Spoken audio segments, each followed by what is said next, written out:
Hello guys, welcome back to my bang video. Guys ಏನಂತಂದರೆ, ಮೊನ್ನೆ ನಾನು ನಮ್ಮ ಅಪ್ಪ ಟ್ರೆಕ್ಕಿಂಗ್ ಹೋಗಿದ್ದು ನೀವೆಲ್ಲ ನೋಡೇ ಇದ್ರಿ. ಆ ಟ್ರೆಕ್ಕಿಂಗ್ ವಿಡಿಯೋ ನಿಮ್ಗೆ ಇಷ್ಟ ಆಗಿದೆ ಅಂದ್ಕೊಳ್ತೀನಿ. ಇಷ್ಟ ಆಗಿದ್ರೆ ಲೈಕ್ ಮಾಡಿದ್ರಿ, ಇಷ್ಟ ಆಗಿಲ್ಲದೆ ಹೋದರೆ ಡಿಸ್ಲೈಕ್ ಮಾಡ್ತಿದ್ರಿ. ಇಷ್ಟ ಆಗೋಕ್ಕೆ ಅದ್ರ ವಿಡಿಯೋ ರೀಚೇ ಹೋಗಿಲ್ಲ. 6 ಲೈಕ್ಸ್ ಏನೋ ಬಂದಿದೆ, ಬಟ್ 6 ವ್ಯೂಸ್ ಏನೋ ಬಂದಿದೆ, ಸಾರಿ. ಬಟ್ ಪರವಾಗಿಲ್ಲ. ಅದೇ ಹೋಗೋ ಟೈಮಲ್ಲಿ ನಮ್ಮಪ್ಪ ಕೆಲವೊಂದು ಕಡೆ ಸುಸ್ತಾಗಿ ಕೂರ್ತಿರೋ ಟೈಮಲ್ಲೆಲ್ಲ ನಮ್ಮ ಅಪ್ಪಂಗೆ ಕೆಲವೊಂದು ವಿಷಯ ಹೇಳ್ಬೇಕಂತ ಹೇಳಿ ನಮ್ಮಪ್ಪ ನನಗೆ ಲೈಫಲ್ಲಿ ನಡೆದಿರೋಂಥ ಗೋಸ್ಟ್ ಎಕ್ಸ್ಪೀರಿಯೆನ್ಸನ್ನ ಗೈಸ್ ನನ್ನ ಹತ್ರ ಹಂಚ್ಕೊಂಡಿದ್ರು. ಆ ಗೋಸ್ಟ್ ಎಕ್ಸ್ಪೀರಿಯೆನ್ಸ್ನ ನಾನು ರೆಕಾರ್ಡ್ ಕೂಡ ಮಾಡಿ ನೀವು ಕೇಳಿಸ್ಕೊಳ್ಳಿ ಅಂತ ರೆಕಾರ್ಡ್ ಮಾಡಿಟ್ಟಿದ್ದೀನಿ. ಬನ್ನಿ, ಟೈಮ್ ವೇಸ್ಟ್ ಮಾಡೋದು ಬೇಡ, ನಮ್ಮ ಅಪ್ಪಂಗೆ ಆಗಿರೋ ಗೋಸ್ಟ್ ಎಕ್ಸ್ಪೀರಿಯೆನ್ಸನ್ನ ತಿಳ್ಕೊಳ್ಳೋಣ. Let's go. 16-17 ವರ್ಷ ಇತ್ತು ನಮಗೆ. ನಮ್ಮೂರಲ್ಲೇ ನಮ್ಮ ಮನೆಯಲ್ಲೇ ಟಗರು ಇತ್ತು, ಒಂದು 8 ಹಾಕ್ತಾ ಇದ್ದೀವಿ. ಆ 8 ಟಗರು ಏನು ಮಾಡ್ತು, ನಮ್ಮಪ್ಪ ಕರ್ಕೊಂಡು ಹೋದ ಮೇಯಿಸ್ಕೊಂಡು ಬರೋಕೆ. ಆಮೇಲೆ ಕುರಿ ಗುಂಪು ಬಂತು, ಅದ್ರಲ್ಲಿ ಓಡೋಯ್ತು. ನಮ್ಮಪ್ಪ ವಯಸ್ಸಾಯ್ತಲ್ಲ, ಓಡೋಗ್ಬಿಟ್ಟು ಹಿಡ್ಕೊಂಡು ಬರಕ್ ಆಗ್ಲಿಲ್ಲ. ಬಿಟ್ಟು ಮನೆಗೆ ಬಂದು ಸ್ವಲ್ಪ ನೀರು ಕುಡಿದು ಒಂದ್ ಸ್ವಲ್ಪ ಏನೋ ತಿನ್ಕೊಂಡು, ಅದು ನಮ್ಮೂರಿಂದ ಬೇರೆ ಊರು ಸುಮಾರು ಅಂದ್ರೆ ಕನಿಮೆ ಚಿಕ್ಕಮಂಗ್ಳೂರು ಅಷ್ಟು ಇರುತ್ತೆ ದೂರ. ಅಲ್ಲಿ ನೈಟ್ ಎಲ್ಲ ಅಲ್ಲಿ ಬೇರೆ ಜಮೀನಲ್ಲಿ ಮಲಸ್ತಾರೆ ಕುರಿನು. ಮಲಸಿದ್ರೆ ಅವ್ರಿಗೆ ಇದು ಬರ್ತಲ್ಲ ಗೊಬ್ಬರ, ಕುರಿ ಗೊಬ್ಬರ, ಅವ್ರಿಗೆ ದುಡ್ಡು ಕೊಡ್ತಾರೆ. ಅವಾಗಿಂದ ಏನ್ ಮಾಡಿದ್ರು ನಮ್ಮಪ್ಪ, ಇಲ್ಲ ಕುರಿ ನೋಡ್ಕೊಂಡ್ ಬರ್ತೀನಿ ತಡೆಯಪ್ಪ ಅಂತೇಳಿ ರಾತ್ರಿ 7 ಗಂಟೆಯಲ್ಲಿ ಹೋದ. 9 ಗಂಟೆ ಆದ್ರೂ ವಾಪಸ್ ಬಂದಿಲ್ಲ. ಆಗ ನಮ್ಮಮ್ಮ ಹೇಳ್ತು, ನಿಮ್ಮಪ್ಪ ಇನ್ನೂ ಬಂದಿಲ್ಲ, ಹೋಗ್ಬಿಟ್ಟು ಒಂಚೂರು ನೀವು ಹೋಗ್ಬಿಟ್ಟು ಬರೋ ಹೊರಗಡೆ ಎಲ್ಲಾದ್ರೂ ತೊಂದರೆ ಆಗಿದೆಯೋ ಏನೋ ಗೊತ್ತಾಗ್ತಿಲ್ಲ, ಬಂದೇ ಇಲ್ವಲ್ಲ ಅಂತ. ಸರಿ ಬಿಡಮ್ಮ, ನಾನು ಹೋಗ್ತೀನಿ ಬಿಡು, ಕರ್ಕೊಂಡು ಬರ್ತೀನಿ ಅಂತ ನಾನು ಹೋದೆ. ನಾನು ಹೊರಡುವಾಗ 8 ಗಂಟೆ ರಾತ್ರಿ. ಕನಿಷ್ಠ ಅಂದ್ರೆ ಹುಬ್ಬಳ್ಳಿಯಿಂದ ಕಣಿವೆ ಅಷ್ಟು ದೂರ ಹೋಗ್ಬೇಕು. ಅಷ್ಟು ದೂರದಲ್ಲಿದೆ ಕುರಿಗಳು, ರಾತ್ರಿ ಮಲ್ಸಿರ್ತಾರೆ. ಆಮೇಲೆ ನಾನು ಹೊರಟೆ, ಮನೆ ಬಿಟ್ಟೆ ಸ್ವಲ್ಪ ದೂರ ಹೋದ್ಮೇಲೆ ಅಲ್ಲಿ ಒಂದು ಎಷ್ಟು ಕುರಿ ಇದ್ವು ಟೋಟಲ್ ಆಗಿ ಮೇಯ್ಸಕ್ಕೆಲ್ಲ? ಮುಂಚೆ ಅವೆಲ್ಲ ಮಾರಿ ಆಯ್ತು. ಎಷ್ಟಿದ್ವು ಆವಾಗ ಎತ್ಕೋತನ ಒಂದೊಂದು ಕೂರಿ 50 ರೂಪಾಯಿ. ಅಲ್ಲ, ಎಷ್ಟು ಕುರಿ ಇದ್ವು ಟೋಟಲ್? 80. ಗೈಸ್, 80 ಕುರಿ ಅಂತ. 80 ಕುರಿ ಅಂದ್ರೆ ನಾವು ಹಂಗಾರೆ ಆಗಿನ ಕಾಲ ಕೋಟ್ಯಾಧಿಪತಿಗಳು. ಆ ಕಾಲದಲ್ಲಿ ಹೌದು, ಕೋಟ್ಯಾಧಿಪತಿಗಳು ನಾವು. ಇವಾಗ ಬೇವರ್ಸಿಗಳಾಗಿ ಹೋಗ್ಬಿಟ್ಟಿದೆ. ಅದೇತಾ ಏನ್ ಮಾಡ್ದಪ್ಪ, ಎಲ್ಲಾ ಕುರಿಗಳನ್ನ ತೆಗ್ದಿ ಸೈಟ್ ಇತ್ತು ಅಂತಂದೆ, ಜಾಗಗಳಿತ್ತು ಅಂದೆ. ಎಲ್ಲ ನಿಮ್ಮಪ್ಪ ಮಿಲ್ಟ್ರಿ ತ ನಿಮ್ಮ ಅಪ್ಪಾಜಿಗೆ ಬುದ್ಧಿ ಇರ್ಲಿಲ್ವಾ? ಮಿಲ್ಟ್ರಿಯಿಂದ ಬಂದ ಮೇಲೆ ಎಲ್ಲ ಅಷ್ಟೇ ಹಾಳು ಮಾಡಿರೋದು. ಕುಡಿತಿರ್ಲಿಲ್ಲ. ಜ್ಯೂಸ್ ಆಡ್ತಿದ್ರು. ಒಂದ್ ಸ್ವಲ್ಪ ಬೀಳ್ಸೋದಲ್ಲ ಅವರು. ಜ್ಯೂಸ್ ಆಡ್ತಿತ್ತ? ಬೀಳ್ಸೋದಲ್ಲ, ಸಿಗರೇಟ್ ಸೇದಲ್ಲ. ಸ್ವಲ್ಪ ಒಂದು ನೈಟ್ ಹಾಕ್ತಾನೆ. ನೈಟ್ ಹಾಕಿ ಕಂಡವ್ರಿಗೆಲ್ಲ ಹೊಡಿತಾನೆ. ರೋಡಿಸಮ್ ಜಾಸ್ತಿ. ಅವಾಗ ನಮ್ಮ ಅಪ್ಪನ ಕಂಡ್ರೆ ಯಾರಿಗೆ ಆಗ್ತಾ ಇರ್ಲಿಲ್ಲ. ಎತ್ತಾಕೊಂಡು ಮನೆಯಲ್ಲಿ ಹಾಕಿ ಸರಿಯಾಗಿ ಹೊಡಿಯವನು. ಯಾರು? ನಮ್ಮಪ್ಪ. ಹೋಗ್ತಾ ಹೋಗ್ತಾ ಇಲ್ಲ, ಸ್ವಲ್ಪ ದೂರ ಹೋದ್ಮೇಲೆ ನಮ್ಮ ಮನೆ ಬಿಟ್ಟು ದೂರ ಹೋದ್ಮೇಲೆ ಹಾಲು ಬಿದ್ದಿದೆ, ಬಾವಿ ಇದೆ, ಬಾವಿ. ಆ ಬಾವಿ ಹತ್ರ 4 ಮರ ಇದೆ. ಹುಲ್ಸಿನ ಮರ ಒಂದು 3 ಇದೆ, ಬೇವಿನ ಮರ ಒಂದು 2 ಇದಾವೆ. ಆಮೇಲೆ ಇದು ಹೊಂಗೆ ಮನ, ಅವೆಲ್ಲ ಒಂದು ಮರಗಳು. ಅಲ್ಲಿ ಯಾವಾಗಲೂ ಭೂತ ಇರೋದು ಮರ ಮೇಲೆ, ಅದೆಲ್ಲರಿಗೂ ಗೊತ್ತು. ಹೋಗ್ತಾ ಇದೀನಿ, ನನ್ನ ಪಕ್ಕದಲ್ಲಿ ಬರ್ತಾ ಇದೆ, ವೈಟ್ ಬಟ್ಟೆ ಹಾಕೊಂಡು, ಮುಖ ಕಾಣಿಸಲ್ಲ ಭೂತದ ಯಾವ್ದಂತ ತೋರ್ಸಲ್ಲ. ಬರ್ತಾ ಇದೆ, ನಾನು ಹಿಂಗ್ ಬರ್ತಾ ಇದೀನಿ, ನಾನು ಪಕ್ಕದಲ್ಲಿ ಬರ್ತಾ ಇದೆ. ಡೋರಲ್ಲಿ ಇಡೋರು ಬಾಳ ಡೇಂಜರ್.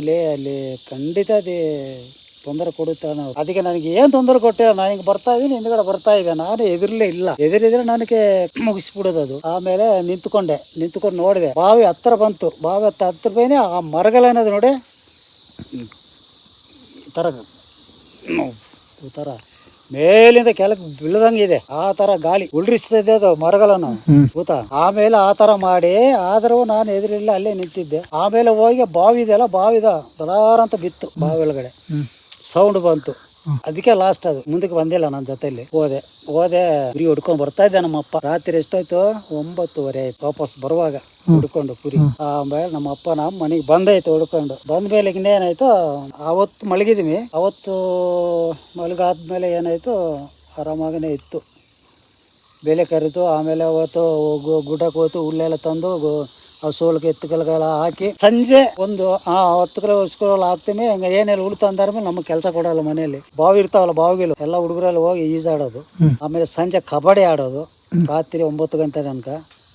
ನಮಗಿನ್ನೇನಿಲ್ಲ, ಮಧ್ಯಾಹ್ನ ಊಟ ಮಾಡೋದು, ಸಂಜೆ ಊಟಕ್ಕೆ ಬರೋದು. ಆ ಥರ ಹಂಗಷ್ಟೇ. ಹುಳು ತಂದಾದ್ಮೇಲೆ ನಮ್ಗೆ ಯಾರು ಕರೀದಿರಲಿಲ್ಲ. ಆಮೇಲೆ ಹಿಂಗೆ ಏನಾಯ್ತು, ಸಂಜೆ 7 ಗಂಟೆ ಆಯ್ತು. 7 ಗಂಟೆಯಲ್ಲಿ ನಮ್ಮ ಕಡೆಯಲ್ಲಿ ಅಲ್ಲಿ ಅಲ್ವಾ ಟೈಲೆಟ್ ರೂಮ್ ಇಲ್ಲ ಅವಾಗ. ಈ ಚೆಂಬು ಹಿಡ್ಕೊಂಡು ಹೊರಗಡೆ ಹೋಗೋದು. ಆ ಚರ್ಚಿಂದ ಸ್ವಲ್ಪ ಮುಂದಕ್ಕೆ ಹೋದ್ಮೇಲೆ ಹಾಲು ಬಿದ್ದಿದ್ರೆ ಬಾವಿ ಇದೆ. ಆ ಬಾವಿ ಪಕ್ಕದಲ್ಲಿ ಕಬ್ಬಿನ ಗದ್ದೆ ಇದೆ, ಸಂತೆ ಬೇಲೆ ಎಲ್ಲ ಹಾಕಿದ್ದಾರೆ. ಅಲ್ಲೇನು ಗೊತ್ತಾ, ಅಲ್ಲಿ ಒಬ್ಬ ಇವರು ಆಶಾರದ ಅದು ಕಬ್ಬಿನ ಗದ್ದೆ. ಅವಮ್ಮ ಅವಾಗ ಬರೋದು ಆ ಕಡೆಗೆ ಕಬ್ಬಿನ ಗದ್ದೆ ನೋಡಕ್ಕೆ. ಆಮೇಲೆ ನಾನೇನ್ ಮಾಡಿದೆ, ಶೆಂಬ್ ಹಿಡ್ಕೊಂಡು ಲೇಟಿನ್ಕಂತ ಬಂದೆ ಕೆಳಗಡೆ. ಆ ಕಡೆ ಪಕ್ಕದಲ್ಲಿ ಹಸು ತರ ಬರ್ತಾ ಇದೆ, ವೈಟ್ ಹಸು ಬರ್ತಾ ಇದೆ. ಆಮೇಲೆ ಮಧ್ಯದಲ್ಲಿ ಒಂದೂರು, ಆ ಕಡೆ ಒಂದೂರು, ಈ ಕಡೆ ಒಂದೂರು ಇರೋದು. ನಮ್ಮ ಹಸು ಬಿಡೋದು ಆ ಕಡೆಯಿಂದ ಮುಂಚೆ ಅಲ್ಲಿ ಹಳ್ಳಿಗಳಲ್ಲಿ ಏನೈತೆ, ಮನೆ ಎಲ್ಲ ಬಟ್ಟೆ ತಗೊಂಡು ಇವರು ಡೋಬ್ ಮಾಡೋರು, ಬಟ್ಟೆ ಒಗೆಯವರು, ಮನೆಗೆ ಅನ್ನ ಹಾಕ್ಸ್ಕೊಂಡು ಬರೋದು ಅವರು. ಆ ಥರ ಇರೋದು ಮುಂಚೆ. ಬಟ್ಟೆ ನಾವು ಬಟ್ಟೆ ನಾವು ಒಗ್ತಿರ್ಲಿಲ್ಲ. ಒಗೆಯವ್ರು ಬೇರೆ ಇದ್ರು, ಅವ್ರಿಗೆಲ್ಲ ತಿಂಗಳಿಗೆ ಇಷ್ಟ ಅಂತ ಕೊಡೋದು. ಸಂಜೆ ಆದ್ಮೇಲೆ ಅನ್ನ ಕೊಡೋದು ಅವ್ರಿಗೆ. ಅನ್ನ ಇರ್ಲಿಲ್ಲ ಬಿಡಿ, ಮುದ್ದೆ. ಸ್ವಲ್ಪ ದೂರ ಬಂದ ಮೇಲೆ ಹಸು ಕಾಣಲಿಲ್ಲ. ಆ ಒಂಬ ಈ ಕಡೆಯಿಂದ ಬರ್ತಾ ಇತ್ತು. ನಾನು ಮಾತಾಡ್ಸಿದೆ ಅಕ್ಕಕ್ಕೆ, ನಾಲ್ಕನ ದೊಡ್ಡವರು. ಅಕ್ಕ ಯಾವ ಒಬ್ಬಳೇ ಬರ್ತಾ ಇದೆಯಲ್ಲ ಅಕ್ಕ ಅಂದೆ. ಹೂವ ನಾ ಒಬ್ಬನೇ ಬರ್ತಾ ಇದ್ದೀನಿ ಅಂತ. ಅನ್ನ ಅನ್ನೋದು ಅನ್ನೋದ್ರೆ ಅನ್ನ ಅಂತಾನೆ ಕರೆಯೋದು ಅವಮ್ಮ. ಸರಿ ಬಿಟ್ಟು ಬರ್ಬೇಕೇನ ಕರ್ಲಿಲ್ಲ ಅನ್ಕಂದೆ. ಇಲ್ಲ ಬೇಡ ನಾವಪ್ಪ ಹೋಗ್ತೀನಿ ಬಿಡು, ತೊಂದರೆ. ಸರಿ ಅಕ್ಕ ಹೋಗಿ ಬನ್ನಿ ಅಂದೆ. ಹೋಗಿ ಬನ್ನಿ ಅಂತ ಆವಕ್ಕ ಅಷ್ಟು ದೂರ ಹೋದ್ಮೇಲೆ ತಿರುಗಿ ನೋಡಿದಪ್ಪ, ನನ್ನ ಹಿಂದ್ಗಡೆನೆ ನಿಂತಿತ್ತು ಭೂತ, ಹಸ್ರು ಬಟ್ಟೆ ಹಾಕೊಂಡು. ಭೂತ ಅಲ್ಲ, ನೀನ್ ಯಾವ್ದು ಮರ ನೋಡ್ಬಿಟ್ಟು ನೀನ್ ಭೂತ ಅನ್ಕೊಂಡಿದೀಯ. ನೋಡು ಕೇಳ್ಸ್ಕಲ್ಲ ಮಾರಾಯ, ಒಬ್ಬನ ಕಾಲ ತಿಮಾರ್ದನ ಕಾಣಿಸ್ಕೊಂಡಿದೆ ಅದು ಆಚಾರ್ಯ ಎಂತೆ ಅಂತೇಳಿ.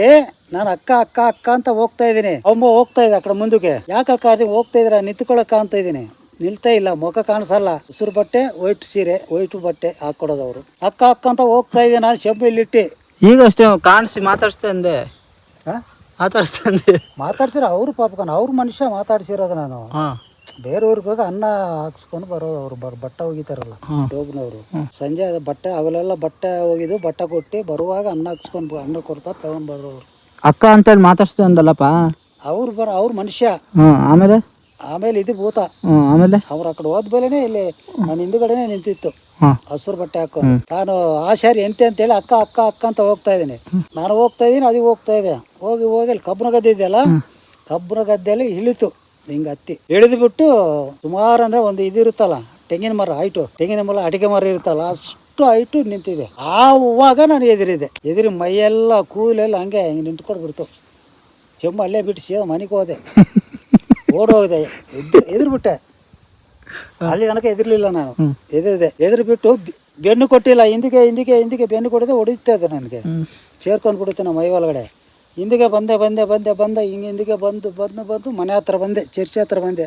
ಸೇರ್ಸಿ ಪಕ್ಕದಲ್ಲಿ ನಮ್ಮ ಮನೆಗೆ ಮನೆಗೆ ಹೋಗಿ ಕೂತ್ಕೊಂಡೆ ಮಂಚ ಮೇಲೆ. ಯಾಕ ಹಂಗೆ ಇದೆಯಾ ಅಂತ ಕೇಳಿದೆ ನಮ್ಮಮ್ಮ. ಈ ತರ ಐತಿ ಹೋಕನೋ 7 ಗಂಟೆ ಮೇಲೆ, ರಾತ್ರಿ 12 ಗಂಟೆ ಮೇಲೆ ಖಂಡಿತ ಕಾಣಿಸುತ್ತೆ. ಅಲ್ಲಿ ಎಷ್ಟೋ ತನಕ ನಿಮ್ಮ ಅಪ್ಪಕ್ಕೂ ಕಾಣಿಸುತ್ತೋ. ಮಿಲ್ಟ್ರಿಯಲ್ಲಿ ಒಬ್ಬ ಲಾಜರ್ ಅಂತ ಇದ್ದಾನೆ, ಆ ಬೈಕು ಕಾಣಿಸ್ಕೊಂಡಿದೆ. ಅಲ್ಲಿ ಇದೆ ಕಣೋ, ಯಾಕೆ ಹೋಗಿದೆ ನನಗೆ. ಎಲ್ಲಿ ಹೋಗೋಣಮ್ಮ, ಬಾತ್ರೂಮ್ಗೆ ಹೋದಂಗಾಯ್ತು. ಹೋದೆ ಅಂದೆ.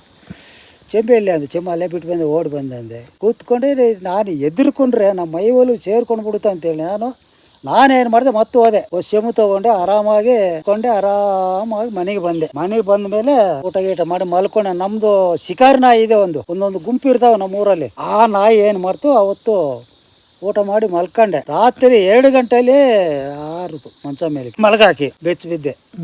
ಹಿಂಗ ಅದೇ ಭೂತ ಬಂತು ಅಂತೇಳಿ ಬೆಚ್ಚ ಬಿದ್ದಿತ್ತೆ. ಆಮೇಲೆ ಮಾರನೇ ದಿವಸ ಫುಲ್ ಮೀಟರ್ ಆಫ್ ಆಗಿ ಜ್ವರ ಬಂದಿತ್ತೆ. ಮೀಟರ್ ಹಾಕೋದಲ್ಲ, ಫುಲ್ ಸಲಿ ಜ್ವರ. ಒಂದು ವಾರ ಸಲಿ ಜ್ವರ ಬಿಟ್ಟಿಲ್ಲ. ಗೈಸ್, ಇಷ್ಟು ಸ್ಟೋರಿ ಹೇಳಕ್ ನಮ್ಮ ಅಪ್ಪಾಜಿ ಅರ್ಧ ಗಂಟೆ ಟೈಮ್ ತಾಳ್ತು. ಆಮೇಲೆ ಆ ಜ್ವರ ಇದ್ದಂಗಿದ್ದಾಗನೆ ಕಡಿಮೆ ಆಯ್ತು. ಇದಿಷ್ಟು ಗೈಸ್ ಕೇಳಿದ್ರಲ್ಲ, ಇದು ನಮ್ಮ ಅಪ್ಪನ ಗೋಸ್ಟ್ ಎಕ್ಸ್ಪೀರಿಯನ್ಸು ಗೈಸ್. ನಿಮ್ಗೇನೋ ಈ ಥರ ಗೋಸ್ಟ್ ಎಕ್ಸ್ಪೀರಿಯನ್ಸ್ ಏನಾರು ಆಗಿದ್ರೆ ಕಮೆಂಟ್ ಬಾಕ್ಸಲ್ಲಿ ಕಮೆಂಟ್ ಮಾಡಿ, ಆಗಿದೆ ಅಂತ. ಸ್ಟೋರಿ ಏನಾರು ಗೊತ್ತಿರೋ ಸ್ಟೋರಿನೂ ಹೇಳಿ. ಐ ಹೋಪ್ ಈ ವಿಡಿಯೋ ನಿಮ್ಗೆ ಇಷ್ಟ ಆಗಿದೆ ಅಂದ್ಕೊಳ್ತೀನಿ. ಇಷ್ಟ ಆಗಿದ್ರೆ ಲೈಕ್ ಮಾಡಿ, ಶೇರ್ ಮಾಡಿ, ಸಬ್ಸ್ಕ್ರೈಬ್ ಮಾಡ್ಕೊಳ್ಳಿ. ಮತ್ತೊಂದು ವಿಡಿಯೋ ಜೊತೆ ನಾಳೆ ಸಿಗ್ತೀನಿ. ಬಾಯ್ ಬಾಯ್.